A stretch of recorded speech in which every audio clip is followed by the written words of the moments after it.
really know how he came to come in and speak to him. In the end, I got a call from the owner and said, there's a guy named Tim. He's coming in to see you. And I was like, okay. And that was the end of the conversation. So in came Tim. He's talking to me. I thought he was actually there to do a workout. So we were chatting about the gym. And he's like, no, I'm actually here for you. And I was like, whoa, okay. So from that, I'm here tonight. Like Mike said, my name's Melanie. I'm 43. And I've been living with MS for about 13 years. You called me a fighter in the beginning. Not so much. The first few years were very difficult. I'd like to say that I took it all in stride, but at 30 to wake up, this is the funny part of my journey, I guess, to wake up the day of your father's wedding and have no sight in your left eye, you kind of go, oh, it's just a little stress, it's family dynamics, it'll go away. And unfortunately, it didn't. And tests and treatments and steroids and a private MRI because it was non-life-threatening, so it could take up to 3 years to have one. And I finally, it was dictated into a dictaphone as I was sitting there that patient, blah, blah, blah, has multiple sclerosis. And that is how I actually found out I was sick. Yeah, patient care, not so much. The next few years were not the easiest. A lot of symptoms, a lot of treatments that were failing. I went from working 2 jobs to having to give up my career.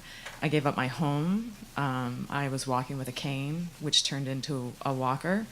And I could see the wheelchair coming. And I wasn't being dramatic, and it wasn't being woe is me. It was just my disease was progressing, and there were no treatments that were working.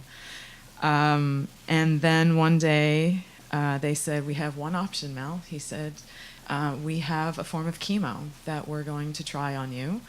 And there's a big, long explanation of why it's connected to MS, and I won't even get into it because I can't even explain it. And he said, go home and think about it. And I said, there's no real thought to it. That's when I decided it was time to fight. I said, this is it. This is the last chance I have to stabilize this disease, who was really taking big chunks of my world away. So he said, you're going to be sick, and you're going to hate us, and your hair may fall out, and it's going to take weeks to recover, but we have to try. And I said, yes, we do. I'm too young to have my life lay out in front of me this way. So he was right. About day 3, I actually probably thought I could have ran him over with my car. I was so sick. But I got better. It was not an easy process. The 3 things that kept me going were my large group of friends who really were there from the day I got sick. I spent my 40th birthday basically on lockdown. I wasn't allowed to see anyone.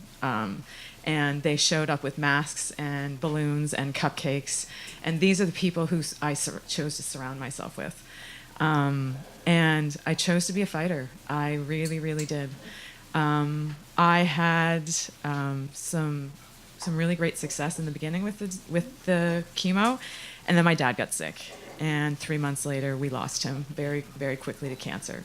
And my world just turned upside down, and my MS exploded.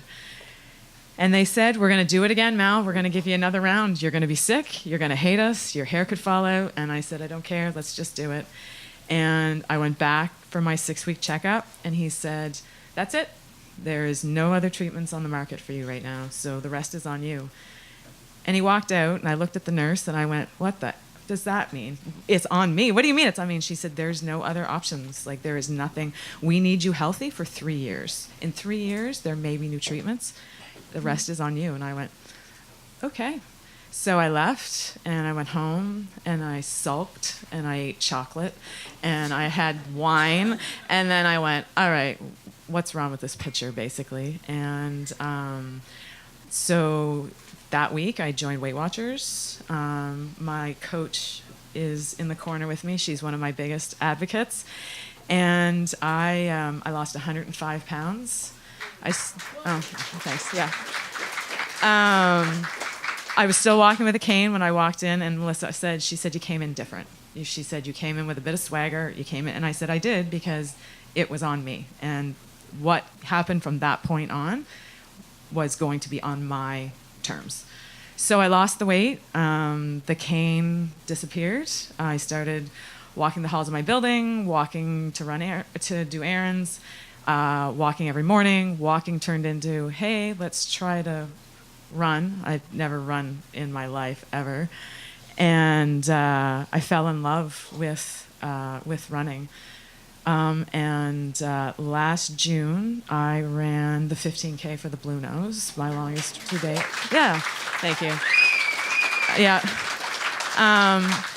The second, well, that's connected to something else, but the second best decision I made is my friend Krista. So Krista and Mike, who I spoke about meeting Tim, are the owners of 9 Round, which is a kickboxing circuit gym here in Halifax and in Fall River. And I took a chance. I saw them on Instagram, and I walked in and blindly signed up for a membership and thought, this is my thing. I'd never ever want to strike anybody, and I'm not a fighter at all. And my fighter name is Sunflower Mouse, so that tells you how tough I am. And I fell in love with not only their gym, the philosophy behind it, but the people themselves. And I am now a trainer at their Fall River location. Yeah.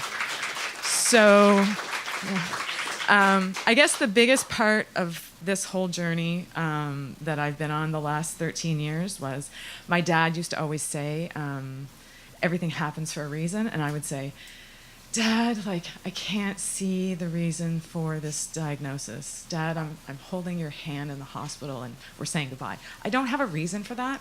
And one day I was at the gym and someone said something like, I never would have had the confidence to do this before if I hadn't seen your post on Instagram.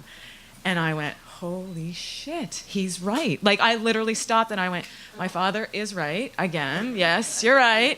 That everything does happen for a reason. And MS was a tough blow at 30, but it made me a better person.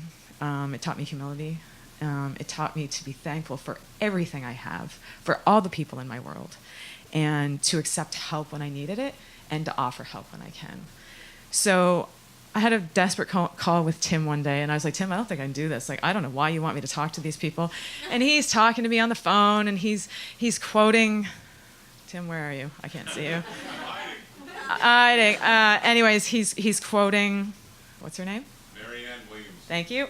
And he starts reading it to me, and I was like, the line that stuck with me was, when you embrace your own greatness, it gives others the confidence to embrace their own.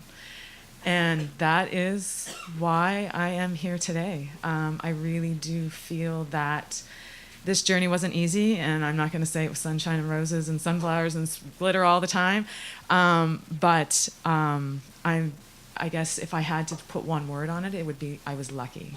I was lucky that I have strong people in my world. I was lucky that I had a neurologist who just didn't want to give up on me and then give me the kick in the ass that I needed in the end. I am lucky to be here today. And I just want to say thank you. And I'm hoping I'm under my time.